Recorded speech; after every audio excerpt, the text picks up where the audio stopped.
Hi అండో నేను మీ హైదరాబాద్ పిల్లని గుర్తుపట్టారా? అందరికీ వినాయక చవితి శుభాకాంక్షలు అండి. అందరూ వినాయక చవితి చేసుకున్నారా? వర్షం మూలాన ఎవరు చేసుకొని ఉండరు, కొంతమందే చేసుకొని ఉంటారు. ఈ వర్షం ఫుల్గా వస్తుందండి హైదరాబాద్లో. మా వినాయకుడు చూడండి, బొజ్జ గణపయ్య. బాగుందా అండి? అందరికీ నచ్చిందా? నచ్చితే మీ కామెంట్లో పెట్టండి. నేను ఉండ్రాలు చేశానండి ఈరోజు. ఉండ్రాలు, పెసరపప్పు, సలిమిడి, సేమ్యా, కుడుములు అన్నీ చేశాను. పులిహారు అన్నీ నైవేద్యంగా పెట్టానండి. ఈరోజు పూజ చేసుకున్నానండి.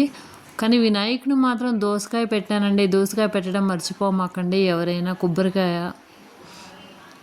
పత్రులు అన్నీ తెలుసుకండి. ఇంకా మీకు తెలియందే ఉంది. అందరూ లైక్ చేయండి, సబ్స్క్రైబ్ చేసుకోండి. మీ హైదరాబాద్ పిల్ల కామెంట్ చేయండి. ప్రతి ఒక్కళ్ళు కొత్తగా ఎవరైనా చూస్తే నా ఛానల్ని అందరూ సపోర్ట్ చేయండి. మా వినాయకుడికి కూడా సపోర్ట్ చేయండి. చూడండి ఎంత బాగుందో మా వినాయకుడు. బాగుంది అన్న వాళ్ళు లైక్ చేయండి, కామెంట్ చేయండి. ఫస్ట్ టైం నా ఛానల్ చూసిన వాళ్ళందరూ సపోర్ట్ చేయండి. అందరికీ హ్యాపీ వినాయక చవితి. మీరేం వంటలు చేశారో కామెంట్ చేయండి, లైక్ చేయండి, సబ్స్క్రైబ్ చేసుకుంటే సపోర్ట్